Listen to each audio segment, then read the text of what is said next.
안녕하세요. 저는 60대 중반의 여성입니다.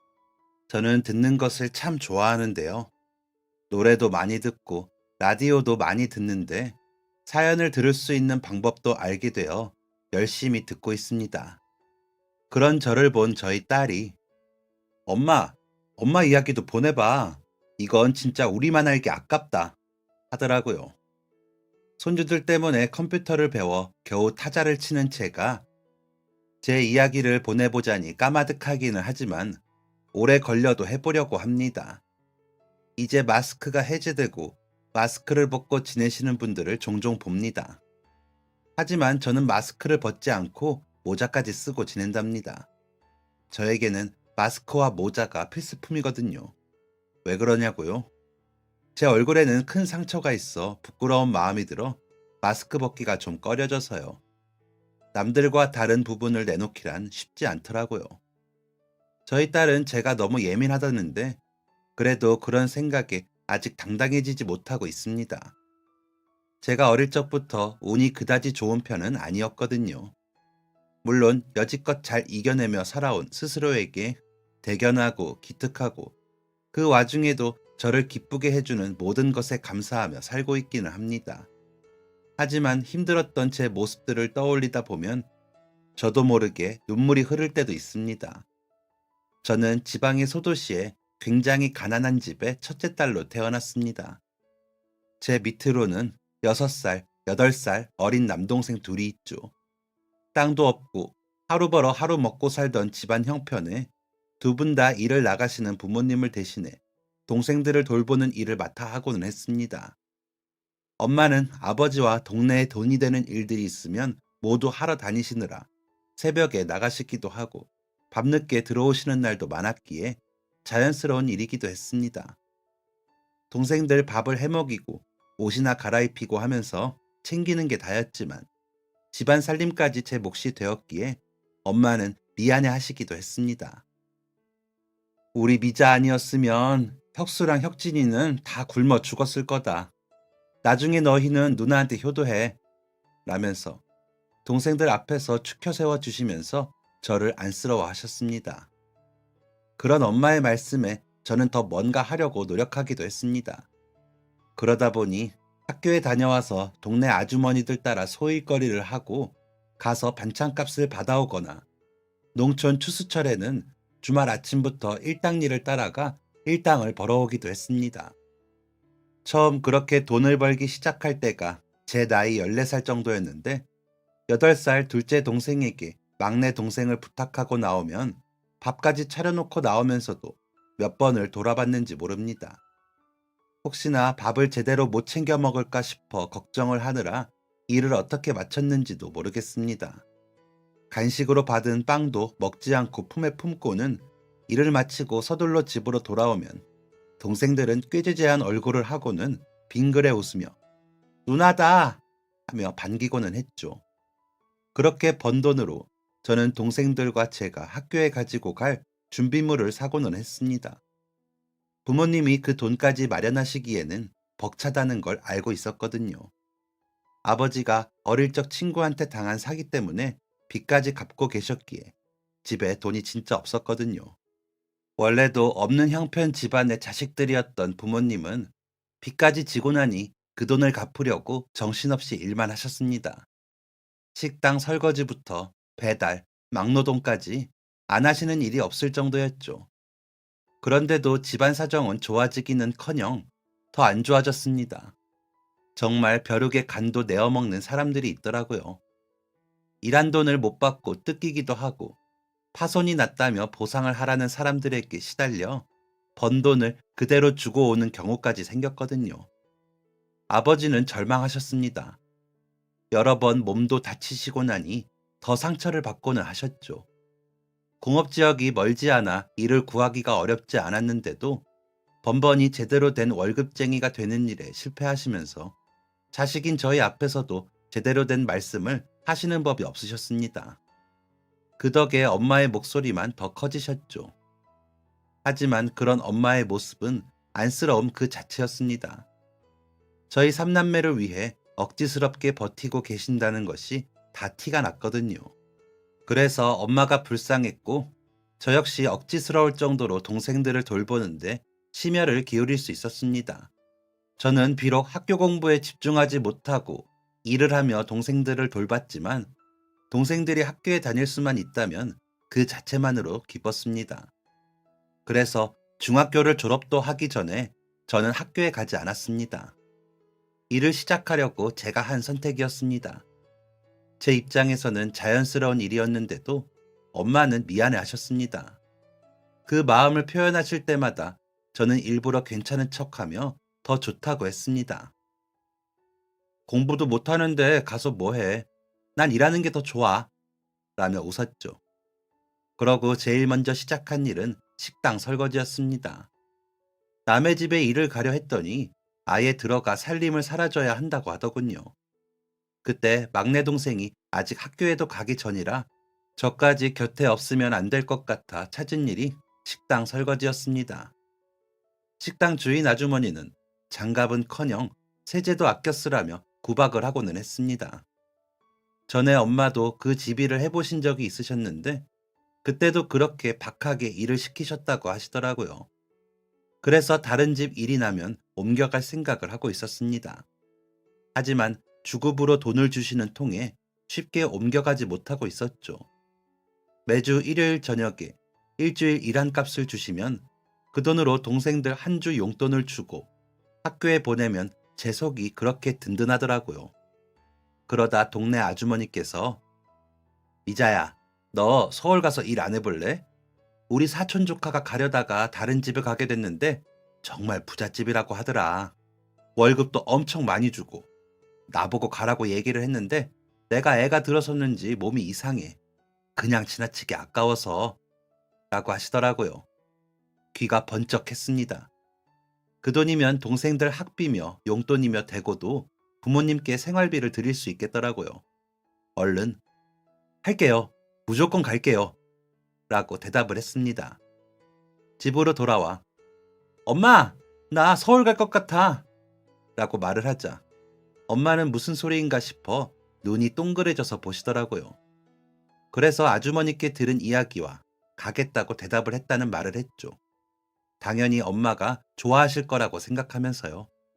그런데 엄마는 얼굴이 울그락불그락해지시더니 너는 엄마한테 물어보지도 않고 그런 대답을 해? 이놈의 여편네가 남의 딸한테 내가 가만 안 둘 줄 알아? 라며 팔을 걷어붙이시고는 집을 나서려고 하시는 겁니다. 얼른 엄마 다리를 붙들고 엄마! 월급이 우리 혁수, 혁진이 학교 보낼 돈이랑 생활비까지 보탤 수 있는데 왜 못 가게 해요? 엄마, 그 아주머니는 아까워서 알려준 건데 왜 그래? 라며 소리를 치며 울었습니다. 그러자 그 자리에 풀썩 주저앉은 엄마는 소리도 못 내고 우시기 시작하셨습니다. 가슴을 치며 우는 그 모습에 제가 잘못한 것 같아 엄마가 그렇게 싫으면 안 갈게. 울지 마. 잘못했어요. 라며 빌었습니다. 엄마는 그런 저를 보며 더 우시더니 미자 아버지, 당신이 사람이야?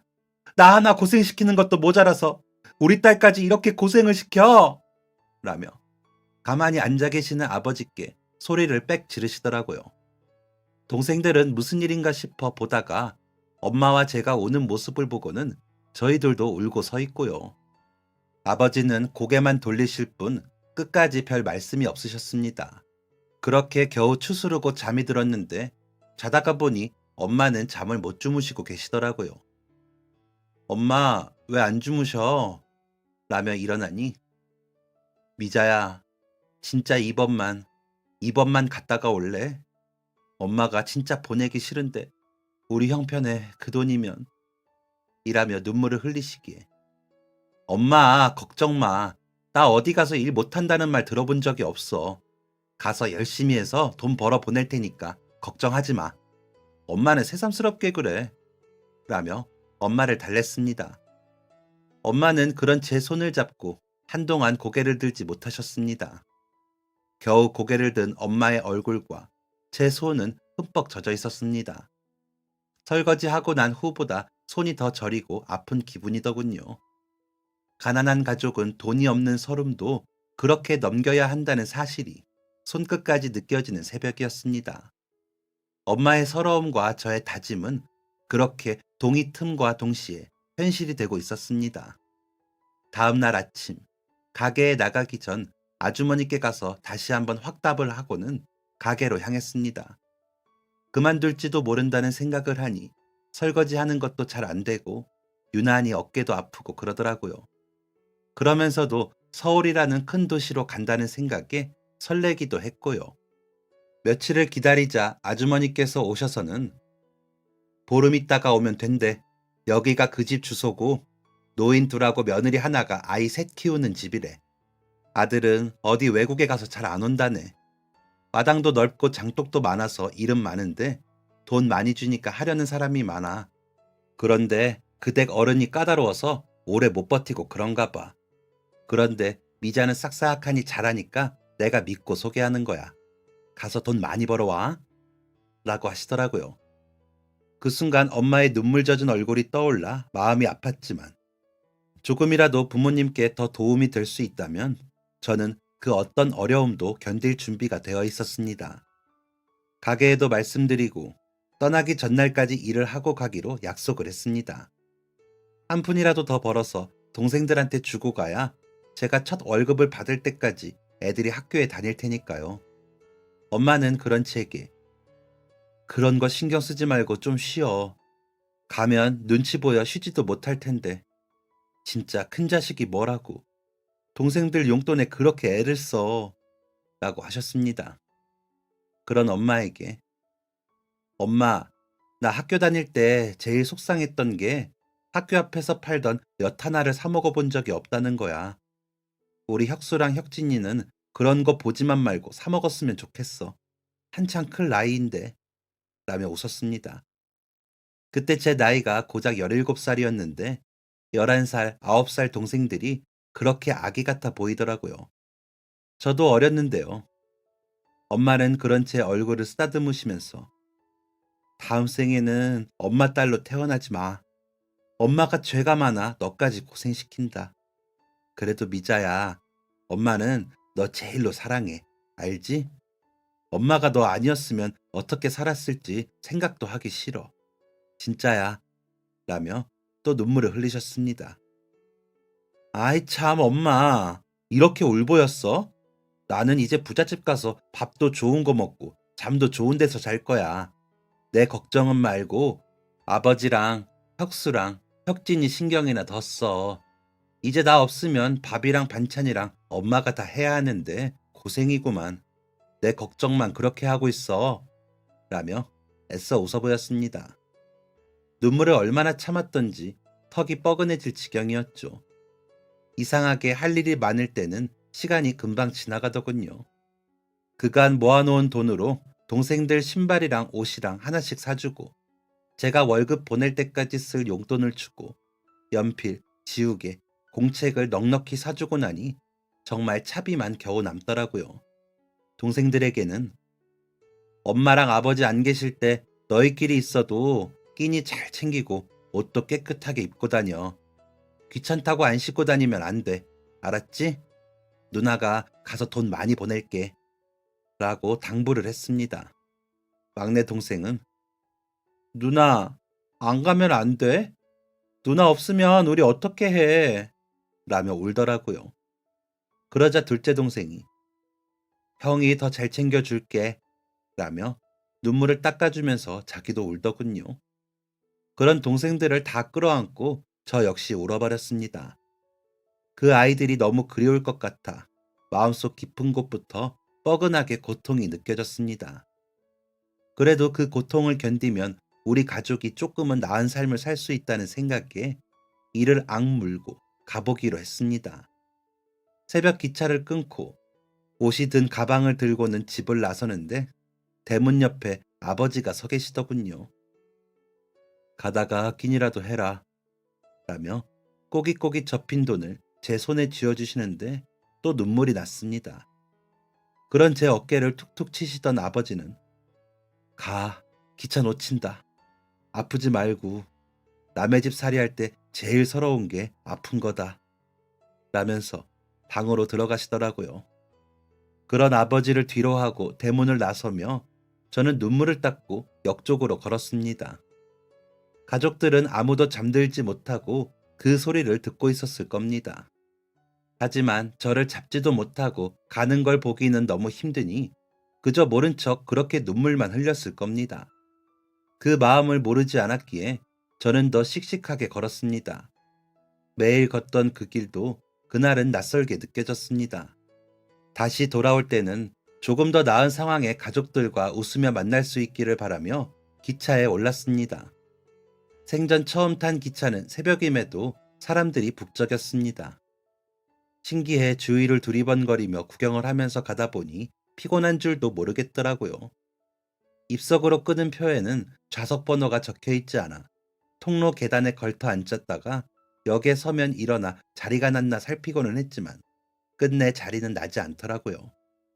그렇게 서울역에 도착을 하니 사람이 어찌나 많은지 입이 쩍 벌어졌습니다. 눈만 깜빡여도 코 베어간다는 말이 무슨 말인지 알겠더라고요. 혹시나 촌뜨기 태가 나 누군가 다가와 말이라도 걸까 싶어 메모에 적힌 대로 버스를 타러 발걸음을 서둘렀습니다. 버스 정류장에도 사람이 어찌나 많은지 정신이 쏙 빠지더군요. 그렇게 사방팔방 정신을 흘리는 기분으로 겨우겨우 일할 집에 도착을 했습니다. 언덕 중간쯤에 자리 잡은 그 집은 정말 사람이 30명은 살아도 될 것 같이 크더라고요. 문을 두드리고 오늘부터 일할 사람이라며 소개를 하자 문이 열렸습니다.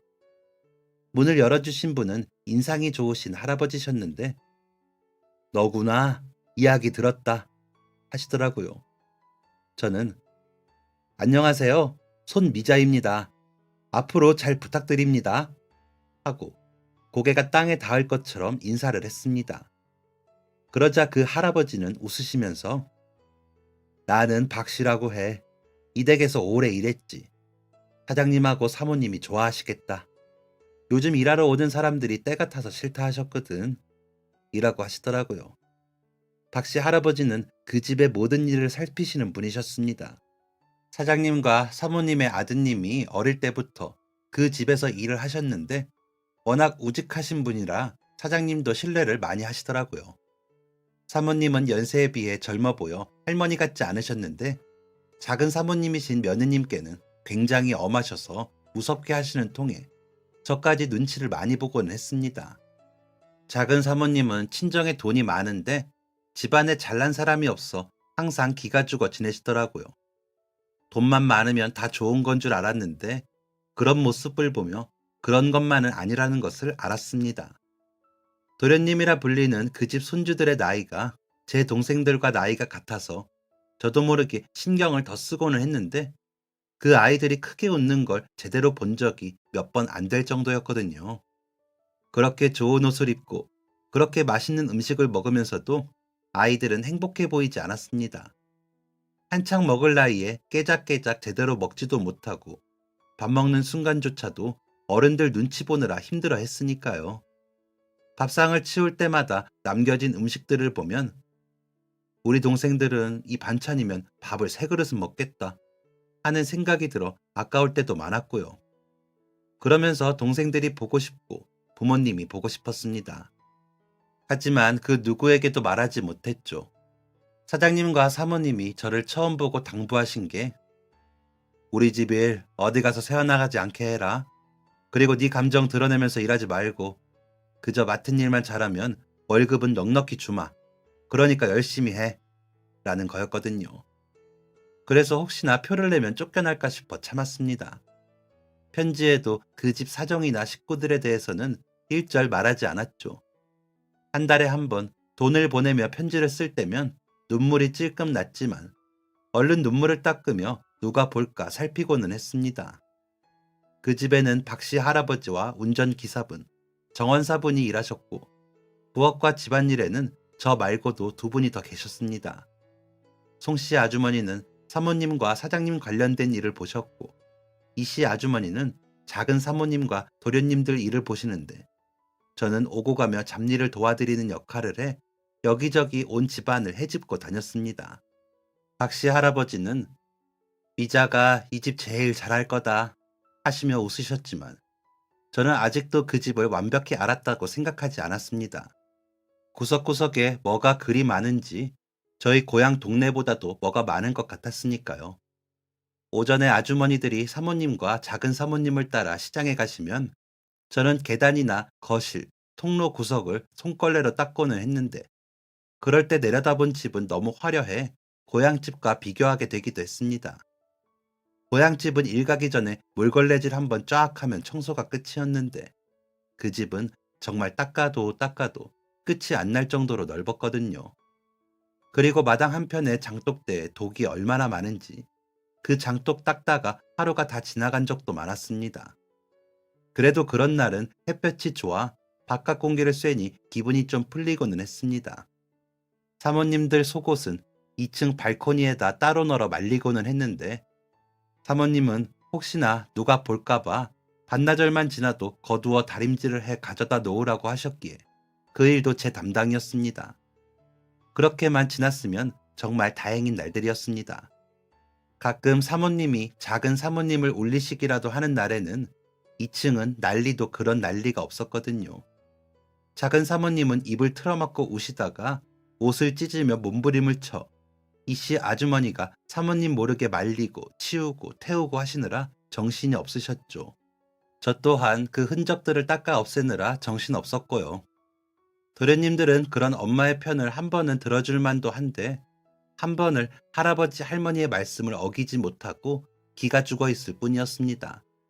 제가 목욕을 도와줄 때 보면 물에 들어가 물장구를 치며 웃는 모습이 그나마 어린아이들 같았는데 그 외에는 크게 감정을 표현하지를 않아 작은 어른처럼 보일 때가 많았습니다. 동생들의 그 해맑은 웃음을 생각하면 너무 달라 마음이 좀 그럴 때도 많았죠. 그렇게 그 집에서 8년을 일했습니다. 그 기간 동안 고향에 간 건 한 번뿐이었습니다. 명절에 인사 오는 손님들을 치르느라 더 바빴고 사장님과 사모님이 작은 사모님과 도련님들 데리고 별장이라도 가시면 집안 대청소를 하느라 바빴거든요. 그러다 딱 한 번 사모님이 미자, 너 고향 떠난 지 2년 됐지? 그립겠다. 한번 다녀와. 3일 휴가야. 라며 휴가를 주셔서 다녀올 수 있었죠. 다른 아주머니들과 할아버지, 아저씨들은 1년에 한 번씩은 그렇게 휴가를 주셨는데 저는 2년이 돼서야 주시더라고요. 그것만으로도 감지덕지다 싶어 신나게 다녀왔습니다. 오랜만에 본 동생들은 키도 덩치도 훌쩍 커 있었고 엄마는 빚을 많이 갚았다며 얼굴이 좋아지셨더라고요. 아빠는 전보다 간간히 더 잘 웃으시고요. 시장에 가서 고기도 사고 동생들 옷이며 신발도 사고 학용품도 사주면서 그간의 그리웠던 마음을 대신했습니다. 꿈만 같은 시간이었죠. 엄마는 이제 이 정도로 했으면 됐어. 그만두고 내려와. 미자 너 없으니까 이상해. 라고 하셨지만 엄마 나 거기서 잘 지내. 나 키도 더 크고 얼굴색도 뽀얘진 것 봐. 걱정하지 마. 쫓아낼 때까지 있을 거야. 월급 그렇게 주는 곳을 내가 어떻게 만나? 라며 웃어 보였습니다. 다시 가족들과 헤어지며 서로 눈물을 닦아주느라 정신이 없이 이별을 하고 다시 서울역으로 돌아가는 기차에서 저는 얼굴을 파묻고 엉엉 울었습니다. 전과는 다르게 좌석표를 끊어 앉아서 가는데도 어찌나 서러운지 고개도 못 들고 꺼이꺼이 울었습니다. 그 집에 도착을 했을 때는 눈이 퉁퉁 부어 다들 울었니? 라고 물어볼 정도였죠. 그리고는 다시 열심히 일했습니다. 휴가는 다시는 받지 못했습니다. 사모님께서 볼볼거리던 게 없으니까 불편한 게 이만저만이 아니더라.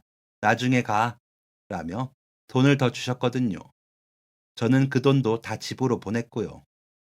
부모님은 글을 모르셨기에 동생들에게 편지와 돈을 보냈는데 동생들은 한 번도 답장을 하지 않았습니다. 글을 쓰다 보면 눈물이 너무 나서 답장을 쓸 수가 없다던 그 말을 떠올리며 서운해하지도 않았습니다. 그저 열심히 일했고 돈을 보냈습니다. 그러던 어느 날 박씨 할아버지께서 일을 그만두신다고 하더라고요. 이제 나이가 너무 많아. 이 댁에 피해를 끼칠 수는 없지. 라고 하시며 새로 들어오시는 분께 열심히 일을 한 3개월 가르치시더니 제게도 인사를 하시더라고요. 그러면서 제게 작은 종이를 주시며 우리 며느리가 하는 가게야. 한번 놀러와. 이제 나는 여기에서 소일거리 삼아 일이나 도우려고 해. 안 멀어. 라고 하시더라고요. 저에게 항상 좋은 말만 해주시던 할아버지가 그만두신다고 하니 서운해서 눈물이 났는데 그 종이를 받고 좀 괜찮더라고요. 그래서 정말 한번 찾아갔습니다.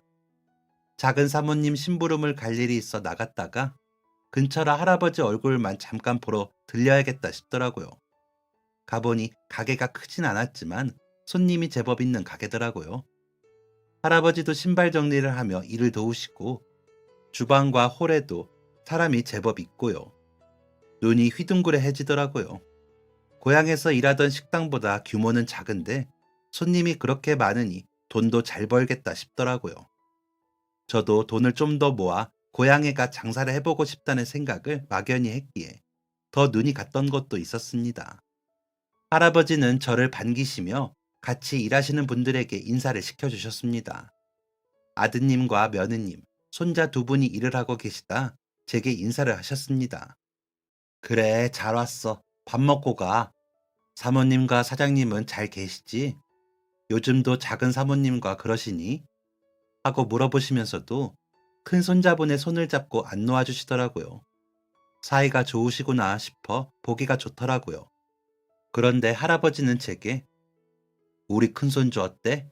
미자보다 2살 많은데 내 손자라서가 아니라 참 성실하고 착해 라고 하시는 겁니다. 생각지도 못한 상황에 얼굴이 붉어지는 게 느껴지더군요. 얼른 고개를 숙이고 할아버지, 나 갈게요. 잘 지내세요. 하고 가게를 뛰쳐나왔습니다. 밥이라도 먹고 나오려던 생각들은 기억도 나지 않았습니다. 너무 창피해서 정신이 하나도 없더라고요. 그때가 24살이었는데 연애는커녕 남자랑 말도 못 해봤을 때라 더 그랬을 수도 있지만 박씨 할아버지를 닮은 그 손주의 인상도 나쁘지는 않았기에 더 부끄러웠습니다. 한달음에 그 집으로 돌아가 아무 일 없는 듯이 일을 했지만 가슴은 두근거렸습니다.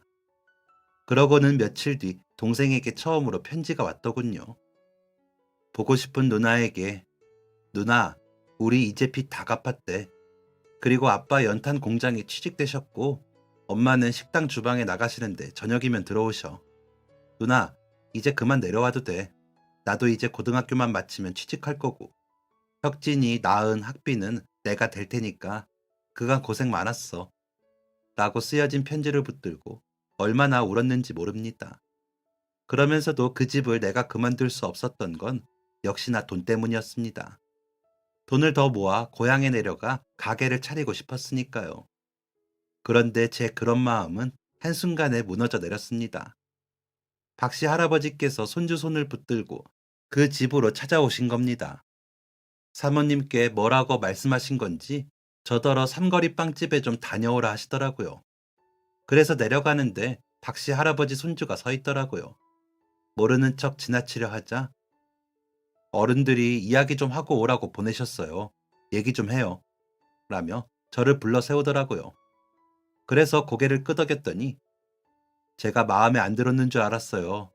저는 미자 씨를 그때 처음 보기는 했지만 할아버지께 미자 씨에 대해 하도 많이 들어 반갑더라고요. 그런데 뛰쳐나가길래 다 틀렸다 싶었죠. 그런데 할아버지는 포기가 안 되셨는지 손자분을 끌고 그 집으로 오신 거죠. 그렇게 이야기를 시작한 저희 둘은 대화가 곧잘 통했습니다. 그러다 보니 또 만나고 싶더군요. 그런 제 마음을 눈치챘는지 손주분은 또 만나자고 하더라고요. 저는 괜히 박씨 할아버지가 떠올라 신경이 쓰이긴 했지만 그 제안을 거절할 수는 없었습니다. 그날부터 저희는 연애를 시작했습니다. 틈이 나는 대로 만나고 보고 싶다 편지를 쓰는 사이가 되었거든요. 동생에게는 돈을 더 모으기 위해 일단은 내려가지 않겠다고 말은 편지로 했는데 사실은 이 남자와의 연애가 너무 재미있어 헤어지고 싶지 않다는 생각을 했던 거였습니다. 그렇게 1년쯤 만났을 때 남자는 청혼을 했습니다. 비록 내가 모든 걸 다 해줄 수 없지만 미자 씨가 행복하다며 웃는 날을 함께 보내고 싶네요. 라면서 순금으로 된 가락지를 주더라고요. 그렇게 청혼을 받고 나니 제가 앞으로 해야 할 일을 떠올리게 되더군요. 그래서 그러자고 대답을 하고는 동생에게 편지를 썼습니다. 누나가 아무래도 결혼을 할 것 같아. 그래서 못 내려가고 여기서 일을 해야 할 것 같아. 라면서요. 그러면서 조만간 고향집에 인사를 가겠다고도 썼습니다. 일단 사모님께도 말씀을 드려야 하는데 도저히 말이 안 나오더라고요. 그런데 박씨 할아버지께서 말씀을 하셨는지 제게 봉투를 주시며 이거 가지고 혼수라도 해. 일은 언제까지 할 거야? 축하하고 간에 고생 많았다. 라고 물으시더라고요. 송씨 아주머니와 이씨 아주머니는 눈물을 닦으시며 어휴, 우리 미자가 어느새 이렇게 커서 시집을 다 간다니. 어머머. 라고 하시면서 좋아해 주셨고요. 박씨 할아버지는 일단 일 그만두고 고향부터 다녀와. 그래야 날도 잡고 할 거 아니야. 그러는 동안 우리 가게 일 도우면서 가게 쪽방에서 좀 지내. 라며 그 집을 그만두게 해주셨습니다. 고향집은 빚을 갚고 아버지가 일정한 돈을 벌어다 주셔서인지 어딘가 모르게 단정한 느낌이었습니다. 부모님은 남자가 마음에 들으셨는지 반기시더라고요. 키도 크고 덩치도 좋은 그 사람의 외모를 엄청 칭찬하시더라고요. 동생들은 좀 서운한 눈치였지만 걱정을 좀 덜고 시집을 갈 수 있어 좋았습니다. 결혼식은 서울 작은 예식장에서 가족과 같이 일하시는 분들 모시고 간소하게 치렀습니다. 그냥 사진만 찍고 치우자는 제게 남편은 그래도 우리 미자씨 웨딩드레스는 입혀줘야지 라며 고집을 피우더라고요. 그 덕에 하얀 웨딩드레스도 입고 짙은 화장도 해보고 결혼식을 올렸습니다. 신혼여행은 경주로 2박 3일간 다녀왔는데 교복을 입고 수학여행을 온 학생들을 보니 괜히 마음이 일렁이더라고요. 그런 거 다 포기한 거 아무렇지 않은 줄 알았는데 아니더라고요. 남편은 그런 제게 야간 고등학교라도 다닐 테냐고 물었지만 아니, 난 열심히 일해서 부자 될 거야 라며 웃고 지나쳤습니다. 솔직히 그냥 그 시절이 부러운 거지 공부가 좋은 건 아니었거든요. 신혼여행이 끝남과 동시에 저는 남편이 일하던 식당으로다가 일을 하기 시작했습니다. 시부모님들은 순하고 좋으신 분들이라 제가 어떤 일을 하면 잘한다 칭찬을 하시면서 아쉬운 부분은 어떻게 하면 좋은지 부드럽게 이야기해 주시더라고요. 그러다 보니 일을 배우는 건 어렵지 않았습니다. 백반집이었기에 일하던 집에서 배운 대로 정갈하게 상차림을 냈더니 손님들도 더 좋아하셨고요. 물론 한계가 있기는 했지만 최대한 흐트러지지 않으려 애를 썼습니다. 그러다 가게 앞 노점에서 이런저런 잡동사니를 파는 아주머니가 길에서 밥과 반찬을 허겁지겁 먹는 것을 보고 저희 3시쯤엔 좀 한가해지니까 들어오셔서 앉아서 식사하세요.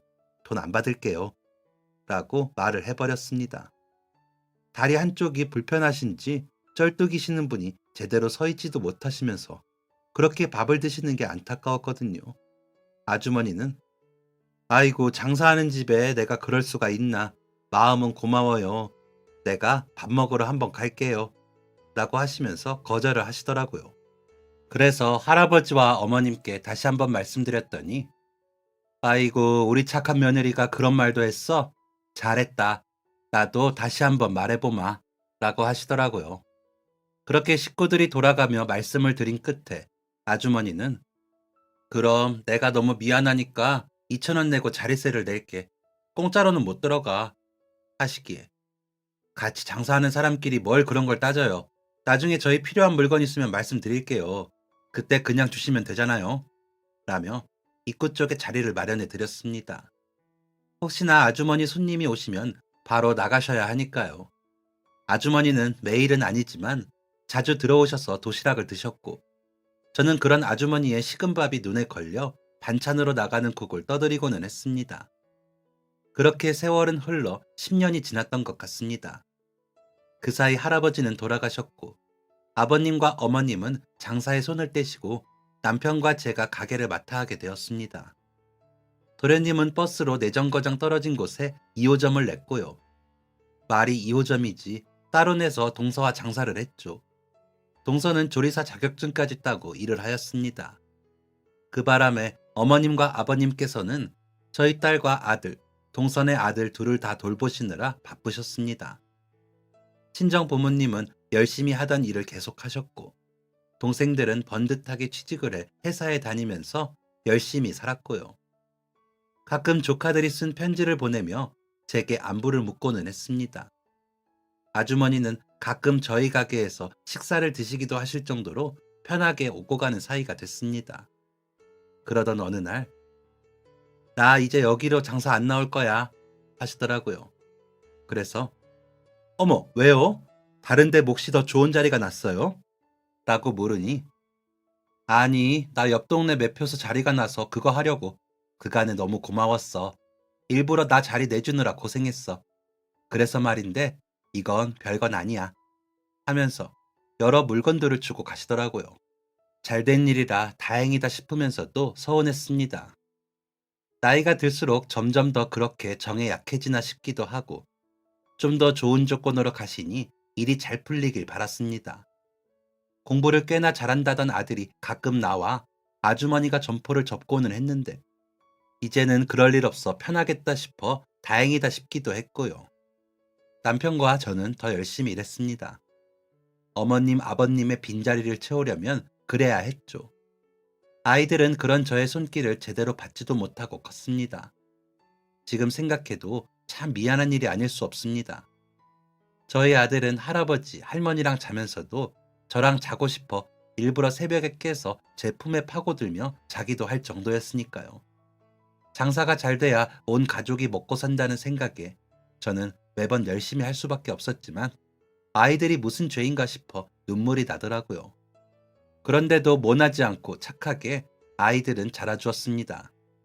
순하신 시부모님 덕분이겠지만 남편을 닮아서인지 그저 허허실실할 때가 많았죠. 공부도 열심히 하고 어느 정도 자라서는 가게에 나와 신발 정리를 한다든지 물을 채워놓을 정도로 저를 잘 도와줬습니다. 너무 예쁘고 착한 아이들이었죠. 그런 아이들과 만나는 잠깐의 시간도 저에겐 행복이었는데, 남편은 항상 저를 살피고 힘내라며 장난도 잘 쳐줬습니다. 매일 예쁘다고 해주는 건 덤이고요. 행복했습니다. 끼니 걱정을 하던 어린 시절에는 상상도 못할 일들이 일어나고 있는 건 분명했으니까요. 그렇게 시간은 또 흘렀습니다. 결혼을 하고 25년이 흘렀을 때였던 것 같습니다. 저는 중년이 되었고 아이들은 성인이 되어 각자의 삶을 책임지는 어른이 되었습니다. 워낙 착한 아이들이었기에 제 손을 덜 탔는데도 너무 잘 자라주어 고마웠습니다. 그러던 어느 날 가게에서 사고가 일어났습니다. 가스 폭발 사고였는데 상상도 못하고 있다가 제가 크게 다쳤죠. 점심때 정신없이 바쁜 와중에 주방에서 보조를 해주시던 분이 가스밸브를 잘못 건드리신 건지, 제가 조리를 위해 불을 켜는 동시에 굉장한 폭발음과 함께 저는 기억이 나지 않습니다. 눈을 떴을 때 온몸이 후끈거리면서 아파왔습니다. 작은 칼들로 긁어내는 것 같은 느낌이 화상을 입은 주변에 번질 때면 저도 모르게 신음소리가 새어나왔습니다. 너무 괴롭더라고요. 남편은 그런 제게, 여보, 여기가 화상 전문 응급실이래. 괴롭겠지만 조금만 참아봐요. 라고 하더라고요.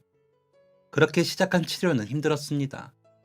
상처 치료를 받느라고 힘들었지만 갑자기 달라진 제 얼굴에 저조차도 적응을 못하고 절망에 빠졌으니까요. 거울을 볼 수가 없었습니다. 피부는 흘러내리는 것처럼 보였고 콧구멍은 짝짝이가 되어 뒤틀려 있었고 팔과 어깨까지도 온통 화상 자국이 남은 채로 있었으니까요. 남편은 그런 제게, 당신의 마음이 항상 빛나고 있다는 걸 잊지 마. 당신은 어떤 모습이어도 아름다워. 라며 위로를 해주었지만 그렇게 크게 와닿지는 않더라고요. 원망을 했다가 절규를 했다가 하면서 울었다가 웃었다가 정신 나간 사람처럼 지냈습니다. 제가 살아있는 것만으로 감사하던 그 마음을 잊은 채 그렇게 지냈더라고요. 가게 문은 닫기로 결정을 했습니다. 물론 갑자기 가게 문을 닫고 있기에는 넉넉치 않은 형편이라 감히 성형을 해달라고 말도 꺼내지 못했습니다. 그저 방에서 나오지도 않고 저를 비출 수 있는 모든 것을 가렸습니다. 남편은 다른 일을 알아봐야 했고 아이들은 손자와 손녀를 데리고 오지도 못했습니다. 제가 그러지 말라고 했거든요.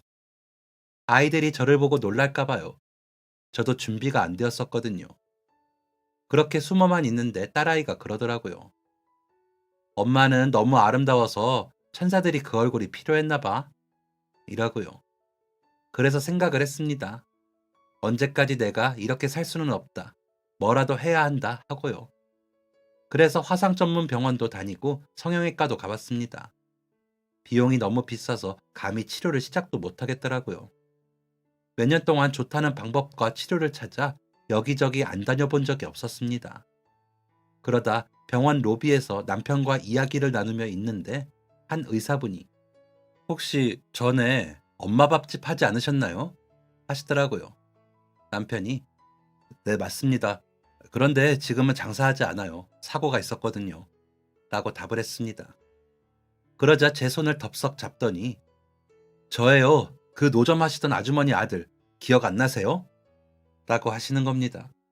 깜짝 놀라 의사 선생님의 얼굴을 보았더니 그 얼굴이 나는 것 같기도 하더라고요. 어머, 맞아. 아들이 공부를 잘한다더니 의사 선생님이 되셨네. 아휴. 라며 아는 척을 하다가 제 얼굴이 떠올라 얼른 얼굴을 감추었습니다.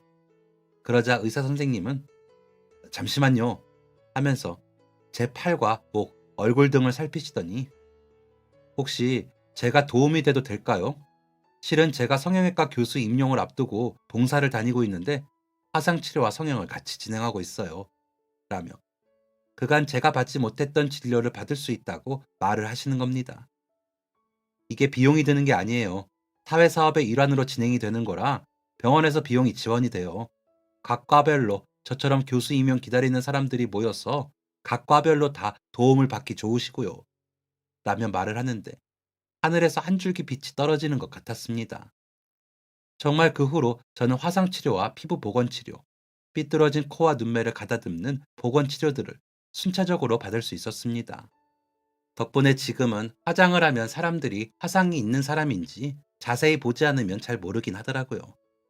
마지막 수술과 시술을 받던 날 아주머니가 오셔서는 어머 세댁, 내가 이렇게 은혜를 갚는다. 고마워 이렇게 살아줘서. 고마워. 우리 애가 보니까 한눈에 알겠더래. 그런데도 긴가민가 해서 여기저기 알아봤는데 불나서 가게 그만한다고 해서 맞구나 했대. 그런데 이렇게 살려주셨어. 감사해라. 라며 기도를 해주셨는데 그 기도가 먹혔는지 잘 아무러 생활하는데 크게 지장이 없었습니다. 그런데 코로나가 유행을 하고 마스크를 썼다가 이제 다시 마스크를 벗자니 좀 부끄럽더라고요. 다시 마스크를 벗은 모습에 적응해야겠죠. 남편은 여전히 자신의 자리에서 최선을 다하고 있습니다. 제빵을 배워 빵집을 운영 중인데 손님이 괜찮게 있는 것 같더라고요. 제가 도움은 못 되니 저는 그간 밀어놓았던 교양 쌓기에 도전 중입니다. 친정 엄마가 보셨다면 팔자 좋다 하시겠죠. 저희 딸은 다 좋으니 건강하기만 하자며 말하고는 합니다. 그런 딸의 모습을 볼 때 왜 그리 어릴 적 저를 보는 것 같은지 모르겠습니다. 괜히 짠하더라고요. 그러는 와중에도 다시 한번 생각합니다. 내가 우리 가족만 알고 이기적으로 살았다면 지금의 내 얼굴만큼이라도 되찾을 수 있었을까 하고요. 그래서 베풀며 살라고 아이들에게 이야기해요. 이미 잘하고 있는 것 같지만요. 아주머니와는 다시 연락을 하며 지내고 있습니다. 요즘 유일한 제 외출 포인트이기도 하시죠. 스치는 인연이라도 귀하게 여기며 살아야겠다고 다시 한번 생각했거든요. 여러분들도 귀한 인연으로 아름다운 향기를 만나시길 바라겠습니다. 저처럼 사고는 당하지 마시고요. 아셨죠? 오늘도 행복하시길 바랍니다. 안녕히 계세요. 지금까지 사연 들어주셔서 감사합니다. 사연이 재밌으셨다면 구독과 좋아요를 눌러주세요. 감사합니다. 안녕히 계세요.